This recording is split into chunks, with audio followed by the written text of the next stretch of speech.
I started out memorizing quotes. Then I got a coach. Then I started listening to other motivational speakers. Then I started going to seminars and workshops. Then I started speaking on a volunteer basis because I felt it was my calling. A calling is something that you're made for. So a calling is something that you love so much you do it for nothing, but you do it so well that people will pay you to do it. It's the time if you want to be on top of your game. Now listen, this is not for everybody. The masses will use their time being a spectator. We have been conditioned and programmed to be spectators, to watch people live their dreams. You want to use your time living the kind of life that people watch you. Hello? That people pay money to see you. People pay money to buy your books. People pay money to go to your seminars or your workshops, or to purchase your art, or to hear your lecture on a particular subject area. You want to use your time perfecting your skill and your passion to stand out as an expert. Use your time to operate from that consciousness of Henry David Thoreau, who said, "Do not go where the path may lead, go where there is no path and leave a trail." I talked to a friend of mine yesterday that has a new invention. I said, "Whoa!" I said, "How long you been working on this?" "Well, some time, but I finally got it together." I said, "Oh, I'm so proud of you." Because if you look around, people are coming up with new ideas. And here's something. If you do this, if you maximize your time, if you just decide, I'm going to find something that I would enjoy doing, and then I'm going to carve out the time and have a schedule that I'm working on it every day. Listen to me, nobody can touch you. I was just going through the internet the other day. It's amazing the magnitude of craziness that's out there. This computer, the video, you can use it to start a global business, to earn millions of dollars, to touch millions of people. And it's amazing the time and the effort that people put in to produce stuff that's nonsense. It's amazing. There's no competition. There's no excuse today for not becoming successful. Even if you've just lost your job, even if you're going through foreclosure and eviction, you can come back. You have no competition because the majority of the people throw their time away and they have nothing to show for it. I remember when I was in Miami and I came down and I just finished doing one of the television shows that I'd been paid $5 million for. And I saw a friend of mine named Lefty that we used to shoot pool together on 3rd Avenue and 12th Street across from Douglas Elementary School, Sam's pool room. And I said, "Look, Lefty, I'm about to go back to Columbus, Ohio." He said, "Oh, great, man." He said, "I'll be right here when you come back," holding down the corner. He was holding down the corner. This guy that I used to look up to, he was a very talented and gifted basketball player. He was holding down the corner, have about 12 teeth in his mouth, holding down the corner. Have you seen people who just, their lives are just stopped?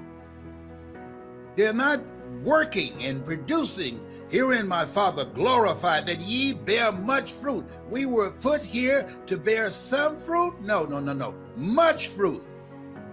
To be productive, to make an impact, to create a presence. That's why we're here. To work.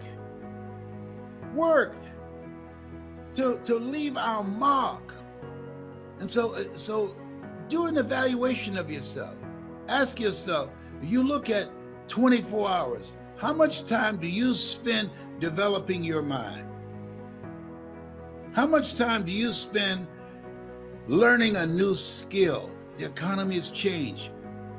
47 million jobs will be lost to artificial intelligence. Majority of money being made on the planet is being made virtually at home on a computer. The game has changed. The day where you can go to college and graduate and have thousands of dollars of debt and be able to get a job working for 40 years and retire in 40 years on 40%, which wasn't enough in the first place, that day is gone. And I'm encouraging you, get around people who are using their time productively, because people rub off on you. I remember Steve Skilkin. He's out of Columbus, Ohio. He really inspired me to earn my first million. He's a very good friend of mine. And said, hey, Boo and I, we're ready to watch the Baltimore Colts and Johnny Unitas. He said, I can't come Sunday afternoon. And I said, why? He said, I'm at the office. I'm working. I said, you the boss, man. Have your staff do the work on Monday morning. He said, I got a goal of earning my first million by myself and not with my father's money. Now, I was on the east side of Columbus, Ohio, living in what I would call a human doghouse. That's an apartment that does not have a back door. And Steve lived in Bexley in a home that's valued at probably $7 or $8 million. I'm getting all ready, me and Boo, Calvin and Patrick, to sit in front of television, watch Johnny Unitas and the Baltimore Colts live their dreams. And Steve, whose father, Joseph Skilkin, built shopping malls all across the United States. Steve, whose father left him and lent his sister millions of dollars, was at work on a Sunday afternoon. And I sat there for a minute, and I got up and I walked out. Who said, aren't you going to watch the game? I said, no. I just couldn't do it. I could not do it. And I focused my energy. I said, wait a minute, he's already a millionaire. He inherited millions of dollars, but he had this sense of himself that he didn't want to capitalize on what his father generated. He wanted to be able to outdo his father. See, this is the first generation that will not outdo their parents. What I've accomplished, what I've done, based upon what Mamie Brown put in me, my mother, I went beyond her. She had a 3rd grade education. I had a 12th grade. I was in the 12th grade, graduated from Booker T. Washington High School in special education. But because of what she put in me, I went far and touched millions of people's lives around the world because of how I used my time. She worked in a cafeteria. She worked for wealthy families. And there's nothing wrong with that. But our children are to go beyond us. I was with a friend and he called his son and wanted to borrow some money for gas. I didn't say anything, none of my business. My mother used to have a sign on her mirror, oh Lord, help me keep my nose out of other people's business.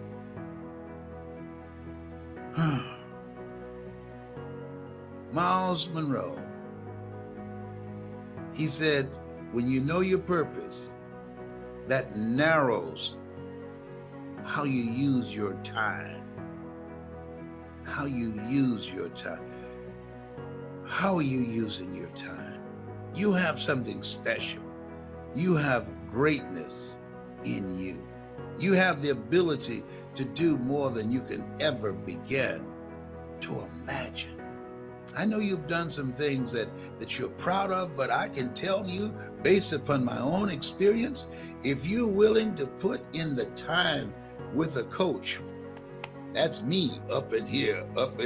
If you're willing to put in the time to learn how you can use your voice, to learn how you can use your story. And the time is now. Don't put it off. Don't put it off. No, don't take it for granted. You've got more in you. Be willing to learn something new. Be willing to put in the time and the effort to acquire new skills so that you'll be in charge of your financial future. Things about the bottom is about to fall out in this economy. I know a thing or two. I'm a former elected official. I know the signs. And so the people that are going to come out on top are the people that will put in the time and effort to learn something new, to get the coaching that they need to get, to save them time. You always want to do things that can save you time. From somebody who's been there, done that, and bought the t-shirt. If that's who you are, if you want to save some time learning how you can use your story and your knowledge and take advantage of this attention economy, if you're serious, I only want to work with people that are serious, that are hungry, because I was hungry. I'm just not mentally fit to work for somebody for the rest of my life. And that's just not me. I don't like going into an office and being all cooped up. No, seeing people I don't want to see every day. No. You are here to live life on your terms. You've been given authority and dominion over everything on the face of the earth. You're made in the likeness and image of God. If you believe that, then live like that. Live from a place of power. Because that's who you are. You got it like that. I'll teach you. If you have goals and dreams, I'm putting together a community of people of collaborative, achievement-driven, supportive relationships. Every day we'll be talking about how you can develop your mind. Every day we're talking about how you can learn a new skill that will put you outside of the realm of a job, the journey of the broke. Every day. When you're in a community of collaborative, achievement-driven, supportive relationships, and I'm coaching you, eye has not seen, ear has not heard, nor is entered the heart of mankind what God has in store for you. When you are willing to open your mind to new possibilities, upgrade your skill set, and get around the right people. I can't tell you the number of intelligent, gifted people who got it wrong. They got around the wrong people, and that short-circuited their potential. Like, how does one accelerate learning? And so for years I would share with my service business clients early on, when I went from dead broke carpet cleaner to learning how to make that business work, then taking, wow, I figured out a bunch of things that work, and now how do I share them with other people? And I'm definitely afraid of speaking, so I don't want to go speak, and then I would force myself to be in situations where I had to present, although I was a nervous wreck. And then I started going to Toastmasters, and that was incredibly beneficial. And then it dawned on me wow, I'm learning this stuff so much quicker because I'm now putting myself in a position to have to teach other people. So I would then, later share 3 ways to learn something. You learn through the School of Hard Knocks. You just don't ask for directions. Before GPS, that whole, there was that whole stereotype of men never ask for directions sort of thing. You just bumble your way through life. You figure it out. You'll learn stuff, but you're going to fail a lot. It's going to be painful. So that's one way to learn. Second way to learn is you learn through the experiences of other people. You read their books, go to their seminars, buy their courses, learn, get educated. Not education in school, but education out of school, right? The real life education. And that's a more effective way to learn. That's why I read a lot of books. That's why I've gone to a lot of seminars. That's why I've hired a lot of people. So then the third way to learn, which is the most, accelerated, fastest way, is you start teaching other people, because then you have to integrate it at a whole nother level. So I would challenge that. Well, yeah, I want to hear your perspective on this. Yeah, when I graduated from high school, I had a friend of mine, Larry Littles. He went to Bethune-Cookman College. We graduated together. They traded him to he went to San Diego Chargers. He was an offensive guard. He was so ineffective there, they traded him for like $2 or $3. He had a really coach, ineffective. very ineffective. Yeah. But he went to the Miami Dolphins, Don Shula, a coach. Larry became all-star offensive guard 12 years in a row. inducted into the Hall of Fame, Football Hall of Fame. Very seldom that offensive guards are inducted into the Hall of Fame. What was the difference? The coach. Yeah, what the coach was able to find and bring out of him. When I met Mr. Leroy Washington, when I was in his class, when I was put back, when I fell in the 8th grade, and I was looking for a friend, and you know the story, MacArthur Stevens, and Mr. Washington, who was a speech and drama teacher, and I admired his oratorical skills and how he trained students, my classmates. And he said, young man, he was going to do a play called 12 Angry Men. And so he said, I want you to go out up to the front, and I want you to work this problem out for me. We're looking for something. And I said, sir, I can't do that. I'm just here looking for MacArthur Stevens. He said, I want you to do what I ask you to do anyhow. I said, sir, I'm not one of your students. I'm just looking for my friend. And the other students started laughing, saying, he's Leslie. He's got a twin brother, Wesley. Wesley's smart. He's DT. And they started laughing. And he asked, what's DT? And they said, he's educable mentally retarded. He's in special education. And he looked at me, and I said, I am, sir. And he came from behind his desk. He looked at me. He said, don't you ever say that again. Someone's opinion of you does not have to become your reality. Do you hear me? And I said, yes, sir. He disrupted the story that I believed about myself. And as a result of him, he told me 3 things that served me today that I mentioned earlier. He said, you want to make it in life, don't you? I said, yes, sir. He said, number 1, develop your mind.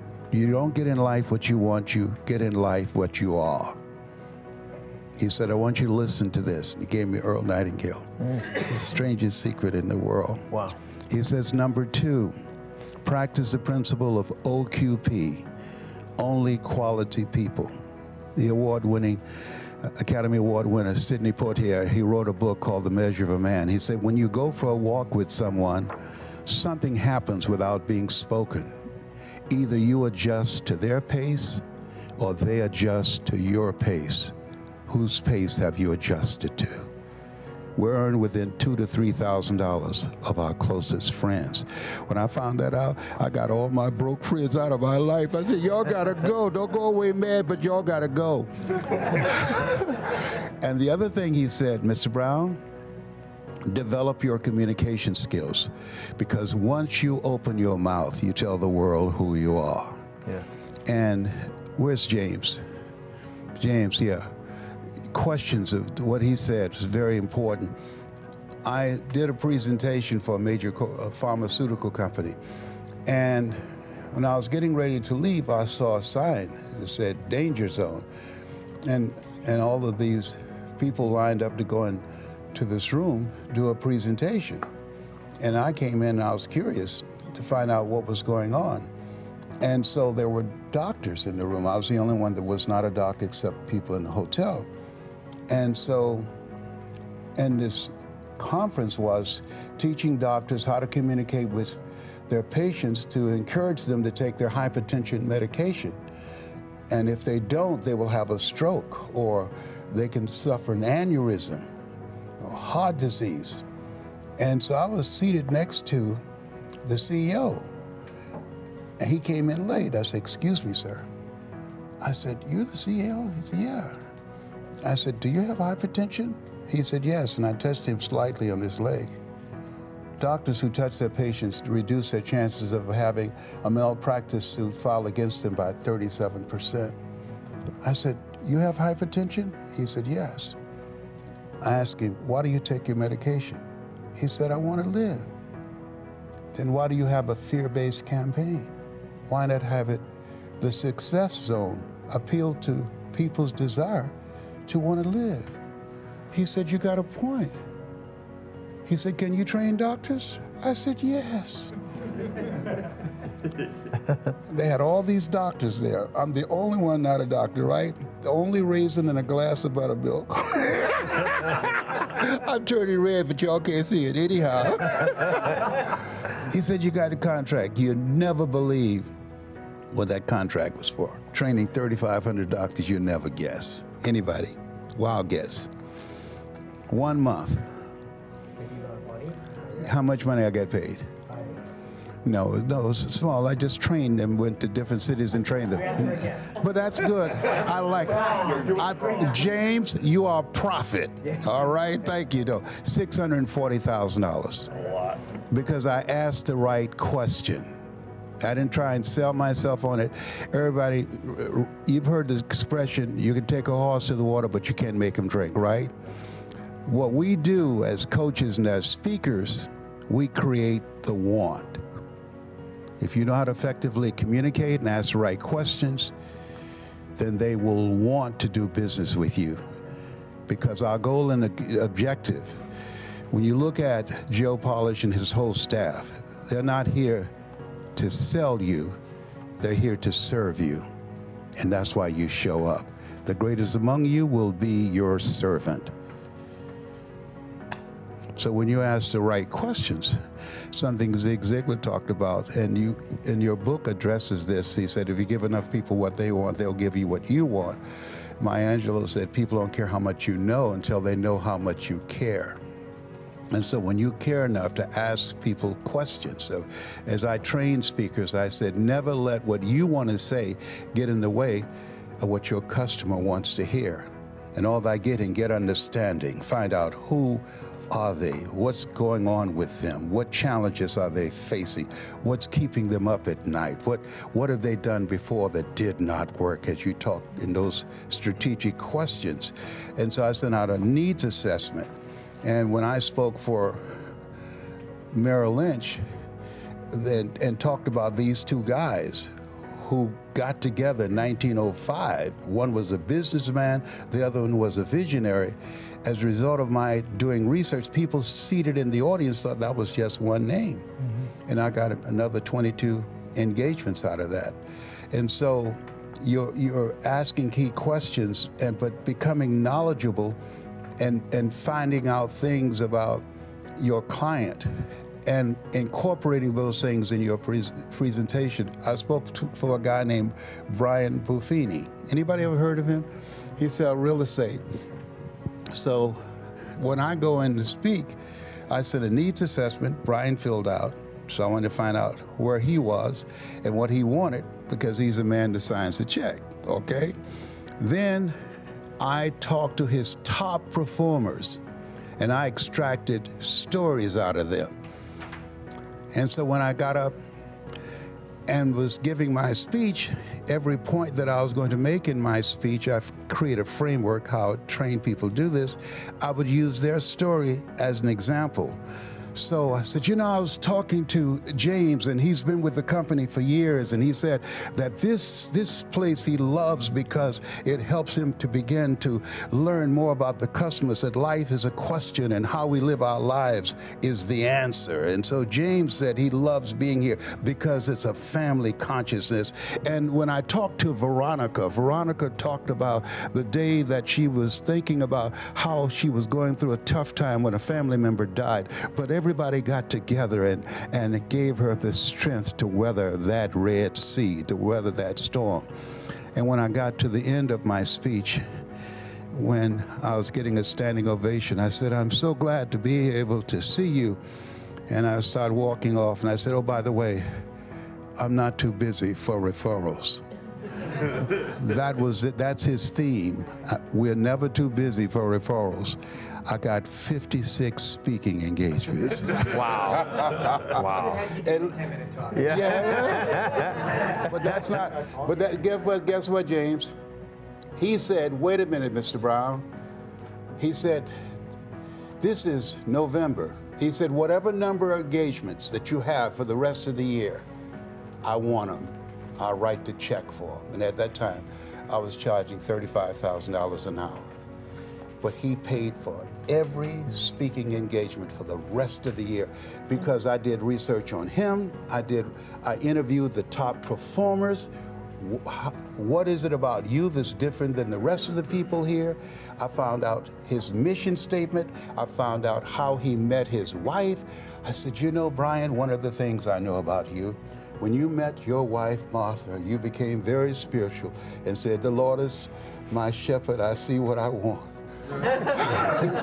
So complimenting his wife. I did research on him and his people, and the people that came in the room that I interviewed them individually and used their story. They're saying, oh my God, when I would use that story, they start hunching, he's talking about me, you know. And all of those things, you put those elements in, it's different than just going out doing an information dump. If information could change people, everybody would be skinny, rich, and happy. They can Google information. They bring us in, you ask the right questions, you can create an experience. Oliver Wendell Holmes said that once a man or woman's mind has been expanded with an idea, concept, or experience, it can never be satisfied to going back to where it was. And when we look at what this experience that we're going through right now, it's giving us a larger vision of ourselves and allowing us to navigate all the things that we're facing right now. And I've just been reflecting after spending time in New Delhi, India, and now here, on how blessed and how fortunate we are. It's a beautiful culture, hard-working people. There's a lot of beauty, and there's also some challenges of people on top of people, very congested, but great possibilities. I always say when I'm in any area, if it's in Liberty City or Overtown in Miami where I was raised, or in Chicago, and I see poverty, I always say to myself, these bones can live. They can. And I believe that when I look at my life at this stage of my life, I've got to step up. I believe that there's a greater calling for me and people like yourself who want to make a difference to step up. When we look at all the things that's existing in the world today, all the conflict and the violence, we look at what's happening to those young girls in Nigeria that's not in the headlines anymore. When you think about the airline from Malaysia that has disappeared and there's nothing else about that, and what's happening in the Gaza Strip, and all of the things that's happening in the Ukraine, and the political turmoil that's happening nationally and domestically. I believe that the world exists as it does because the people who are representing darkness are working harder than people who are representing light. And I believe that societies and countries are created by people, and they can be changed by people. And the secret is to maintain commitment through all our frustrations, through all our disappointments, and everything that we will go through in attempting to changing the way that we function as human beings. I believe evil prevails when good men and women do nothing. That we just have to step up, men and women outside of politics and outside of religion, both of which I believe unwittingly polarize and divide people, just everyday people, average people who've decided to live an extraordinary life and deliver contribution, who decided that you're going to be a manufacturer of light, that you're going to do what you can, where you are, with what you have. I'm just thinking, I'm just saying, I'm just saying. I believe we can make a difference. I believe we need to step up more. So this is a time, and I'm going to share some steps with you that's very important. Because when I became a speaker and I started my business and several other businesses, it was against all odds. You hear me? Against all odds. With no college education and nobody who looked like me that was doing what I'm doing now. But now you see motivational speakers everywhere. Everybody's saying, I'm a motivational speaker. If you were to help people, you would say, well, the only thing I can do if I want to help people, become a preacher. But then when I start doing this, now there are people who say, wait a minute, there's another option. There's another way. See, what we have to do now is we are in a creative mode. Everything that happens is for our good. All things work together for good for those who love God and for those who are called according to his purpose. If you don't know anything else, you know that. You know that. When we look at what has taken place and where we are right now, this is a fresh start. And we want to take advantage of this. This is no time to relax and say, we did it. No, we did not. This is a fresh start. This is a new beginning. This is the time to build legacies. This is the time to be motivated, get the family involved, get the kids involved, and get focused on what your goal and what your dream is, and what is it that you're going to do now that we're in this place. What is it that you're going to do with your talent? This is a time to work your talent. I remember when I decided, Wesley, Margaret Ann, Leonard, Angelo, listen to me. Sharon, I'm going to buy my mother a home. I'm going to do that. Are you guys going to join me? What are you talking about? I said, I'm going to buy our mother a home. Are you going to join me? Yeah, we'll help you. You know, and they did what they could do, but I was the lead guy. Okay. And so we divvied up what each person would do. Margaret Ann, she bought the groceries. I paid the bills. Wesley was in Vietnam fighting for our country and got a Purple Heart. Yes. See, when you have a new chance, see, life is cyclic. It's like a roller coaster. Sometimes you're up, sometimes you're down. Sometimes things go well, sometimes they don't go so well. So this is a period. This is a new season. Listen here. This is a new season in your life, in my life, in our life. And now we want to work. You want to work your gift. Not just be a part of somebody else's dream, but this is a time to think and come up with some new ideas. What is it that you're going to do now in this new place, in this new season? See, there's never a shortage of money, just a shortage of ideas. There's a shortage of thinking. When these foreclosures, when the various restrictions that will be lifted, and they will be eventually, all the stuff that's happening right now, what we have to do, it's better to have a plan and not need it than to need it and not have it. And I'm saying to you, find something that's you. Find something that's you. Write this down. Your voice is your superpower. No matter what business you're going to go into, your voice is your superpower. If you understand that, you believe that, just put yes in the comment section. Yes in the comment section. Your voice is your superpower. If you're involved in sales, your voice, you got to be able to sell. If you're involved in multi-level marketing, real estate, insurance, the financial, you got to sell yourself. It's very important. Your ability to make a point, the ability to influence people, the ability to make a greater impact. In the beginning was the Word. The Word is powerful. One of the things I can share with you, now you're talking about what is the superpower? What are you talking about? Something that gives you an advantage. I was labeled educable, mentally retarded. Everybody counted me out. And then when I met Mr. Leroy Washington, I was in special education at Booker T. Washington High School in Miami, in Liberty City, in Overtown, moving back and forth. But Mama was promising red. And he said, young man, develop your mind. Young man, be mindful of who you're around. Young man, once you open your mouth, you tell the world who you are. Those three things are very important. And so with the first one, here's what I want you to do. I want you to go to hungrytospeak.com. hungrytospeak.com, because there you're going to find some medicine for the mind, some power for the mind, and it's called Choosing Your Future. It's a series that I recorded, and at the time I got through with that, that's when I made my first million. That's when I made my first million. People say, what's the most difficult thing you've ever done?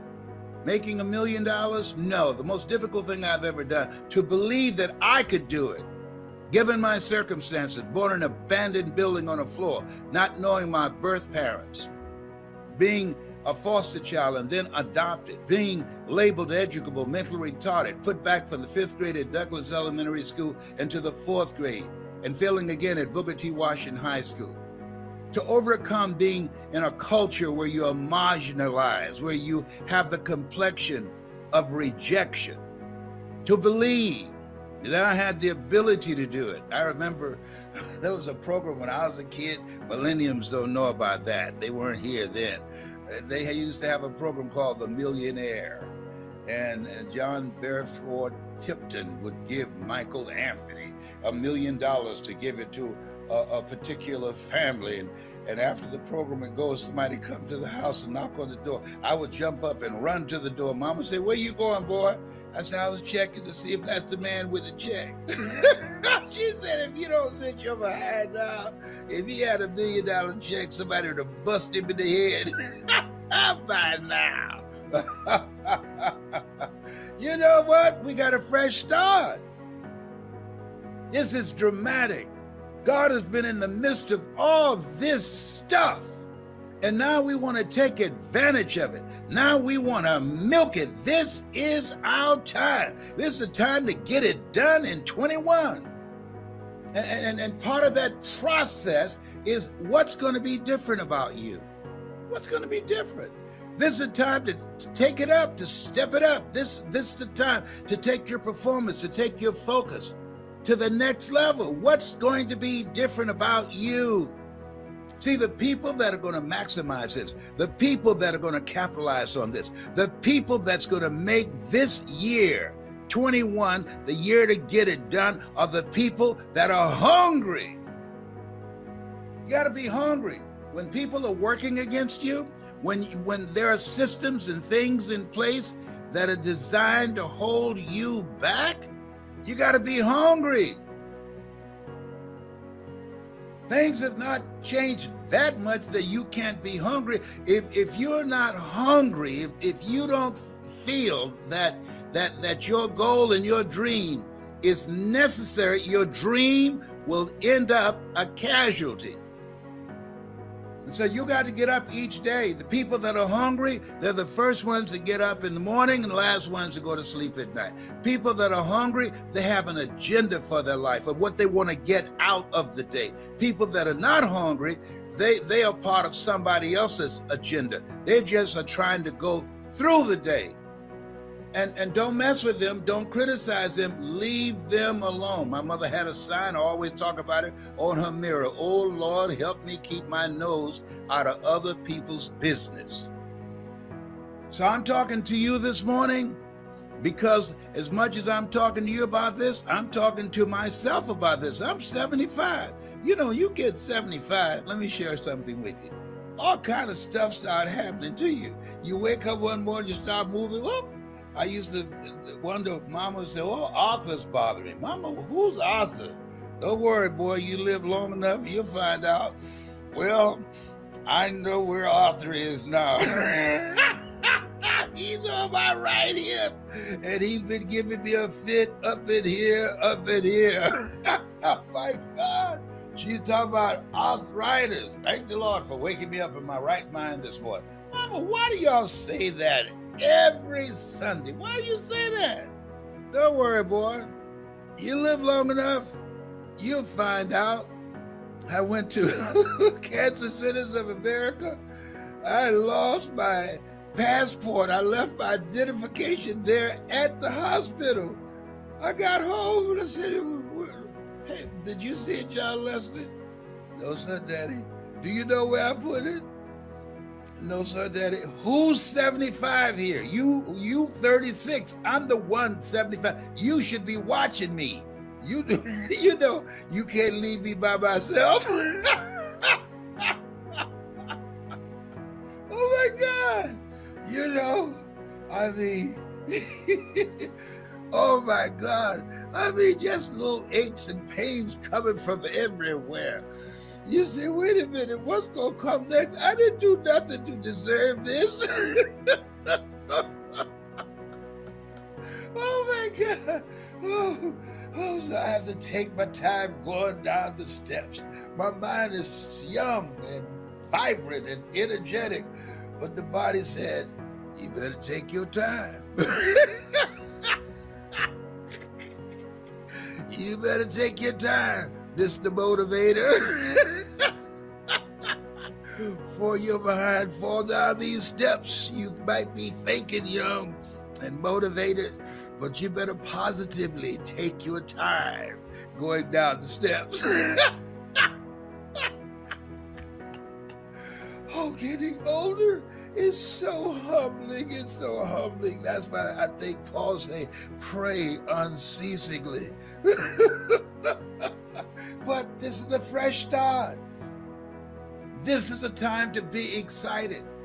This is a time to get with some people that you know that's going in the direction of where you're going, that's grateful that they're still here because of God's grace and mercy, and to brainstorm about what we are going to do next. That's what I'm doing with my sons, with my daughters. These are my children here. Yeah, that's just half of them. The Lord said, be fruitful and multiply. I took him seriously. I got 5 girls and 5 boys. I smile at you, you'll fail a rabbit test. Millennials don't know anything about a rabbit test. I know they say, what does he mean by that? What's a rabbit test? Don't worry, baby. That's okay. He's a little off. Don't worry about that. I'm telling you. We got to be grateful and celebrate and have a spirit of gratitude that we are still here, that we are victorious, that we have accomplished some things and have created an opening so we can work our gifts. That's what we've done. That's what we're fighting for, to be in position so we can do that which we are called to do. And trust me, this place where we are, this is not any time for people who are just looking for getting another job, who've been eliminated from the job market because of the coronavirus or because of artificial intelligence. No. This is a time to create. We were created by the Creator to create something for yourself, something that's you, something that's in your heart, something that's your calling. A job you get paid for. A calling is what you're made for. And I decided, I had a goal. What's your goal now? What is it you're going to do? People that don't have goals die sooner than people who have goals. Why? They have no reason to get up in the morning. They need an alarm clock. But when you have a goal, you don't need an alarm clock. No, you don't. You'll get up. And trust me on this. When there's a reason for your life, reasons are empowering reasons. They bring something out of you. Reasons allow you to rise and face whatever life throws at you, because it's going to throw some stuff at you. Think it not strange that you'll face the fiery furnaces of this world. You will, no matter if you give 10% of your earnings. You will, no matter if you've been real good. You will, no matter if you speak in unknown tongues. You will have tribulations. You will, if you've been real good. Yet you will have tribulations. Stuff's going to happen to you. Why? That's the way it's set up. Let me tell you something. I have gone through so much stuff. I'm here in Cancer Centers of America, and they gave me a CT scan. You have to drink the solution, and then they scan your body. And they said, oh, we see a little presence of something here. I've said, Lord, look here. Don't you have anybody else? Can you pass this cup to somebody else? Well, come on, what do you mean? What you talking about? Well, you need to come back and we're going to give you an MRI. MRI? Oh my goodness. I don't like MRIs. Oh, y'all should be calling and talking to people in places where I've been where they gave me an MRI. When the last MRI I had, I left them a little gift in there. And now that machine, that MRI machine, is on the side of the building.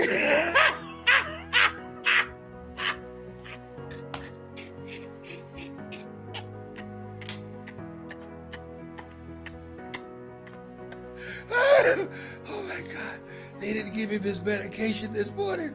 I'm sorry, Tyrone, I'll be through in a minute. I'm so sorry. I'm so sorry. Yeah. Come on. They put a mask on my face, and then they strap my face down, and then they put straps over my arms and everything and my body and push me in, and they closed the door, and then they went out the room and said, just relax and breathe deeply. And they turned the light off, and they said, when we push this button and tell you to hold your breath, are you all right? No! I tell you what I did one time. Let me tell you why it strapped me down, because last time I did it, I scooted out. I scooted out the other end. I said, no. Homie can't do this. No. I scooted out. Y'all got to give me some. I'm claustrophobic. Yeah, when I was a kid, they were playing and locked me in a refrigerator, and I had recalls about all that kind of stuff. So maybe the word got out, so they strapped me down this time. They strapped me down and pushed me in. I called the whole game. Give me the script, not the strength. Give me the script to handle this. I was trying to say the Lord's Prayer. The Lord is my shepherd, I shall not want. I had known the 23rd Psalm since I was a kid. All I could remember was when that light went off, when they closed that door, all I could remember was, the Lord is my shepherd, I shall not want. The Lord is my shepherd, I shall not want. It's amazing. If you never had an MRI, you have no idea what I'm talking about. Hey, all I'm saying is, life is coming for you. Why? I didn't do nothing. I understand. It's coming for you. And so, therefore, take unto you the whole armor of God, that ye may be able to withstand in the evil day, that having done all to stand. And so, as you think about yourself and think about where we are right now, we got a fresh start. And we want to capitalize on this. We want to maximize this. We want to get everything we can out of this. We want to milk this time until it expires. You know what Robert Schuller said? He said, tough times never last, but tough people do. And he was right. And we are still here. We are tough. Now we got to do what we have to do until this expires. Nothing stays the same. Everything must change. Nothing stays the same. Listen, Quincy Jones, flesh and blood didn't reveal that to you, but my heavenly Father, which art in heaven. We got a fresh start. It's time to get serious. What is it you want to do? What's in your heart? What is it that you'd like to do before you check out? My goal is to train entrepreneurs. My goal is to teach people how to use their voice and how to promote their business, to promote themselves, to promote their ideas, to promote their products, to create a new chapter in their lives, to live a larger life, because we can. We got it like that. You think God spared us so we can live a small life? No. We're here to do the greater work. So what does that look like for you? We're here to build a legacy for our children and our children's children. And do you realize that most men, when they die, they leave liabilities rather than a legacy? They're not even thinking about it. See, when you are in survival mode, it's one thing to live versus surviving. When you're made in the likeness and image of God, and you know that, and you've been given authority and dominion over everything on the face of the earth, and you live from that place of power rather than have that just be lip service, rather than life service, you're able to create. What are you creating? How much time do you have left? The journey that has brought me this far is much longer than the journey that I have left. So my goal is to maximize it. My goal is to finish strong. How many of you are ready to finish strong so that you can live full and die empty, as Miles Monroe would say? Most people go to their graves with their talents, their abilities, their dreams in them. You have to get to a place where you say to yourself, I'm not going out like this. I have a friend of mine who he lived a criminal life, in and out of jail, in and out of jail. And the last time he got out of jail, he went to the hospital. One of the children that he had impregnated a woman with, he was there at the hospital when the baby was born, his son. And when the baby opened his eyes, he said that was his rehabilitation. He said he decided in that moment, that was a turning point, in that moment, he would no longer live a criminal life. What will it take for you? Paul said, I must die daily. What will it take for you to die to who you have been now that we have a fresh start? What will it take for you to die to who you've been, to have a fresh start on this day, to honor your commitment to yourself, to get off all your medication, to exercise? I'm talking to myself. And do the things that you know you need to do, Mr. Brown, Mr. Motivator, that will keep you here on the planet longer. So you got to do some things so you can be here. Being here is not a given. You have to work at it. So what's your game plan for being here, for improving your life and putting more life into your years? So when that young sister runs, who announced her candidacy at the inauguration, what are you going to do differently? See, it's one thing to say, I want to be here at 90. You're 75 now. I want to be here now. But it's something else when you say, I expect to be here. See, want shows up in conversation. Expectation shows up in behavior. Wow. Oh my goodness. If the shoe fit, wear it. And if it doesn't fit and it's your shoe, wear it anyhow. Oh no, he didn't go there. Yes, he did. You know, it was Forrest Gump who said that life is like a box of chocolates. You never know what you're going to get. And it's true. You know, we celebrate Thanksgiving, but it's a time you think about people that are no longer here. It's a time I'll always remember my mother. Mama would bake sweet potato pies, and I remember neighbors would say, Mamie! She'd say, what is it? Have you fixed those sweet potato pies yet? Mama would fix a sweet potato pie so good, you couldn't eat it with your shoes on. You had to take your shoes off so you could wiggle your toes. It was special. And she said, yeah, I fixed some, man. I got some ruffled steak. That's what she called chitlins, ruffled steak. Baby Brown was something else. You have something special. You have greatness within you. You have a lot to be thankful for, whether you realize it or not.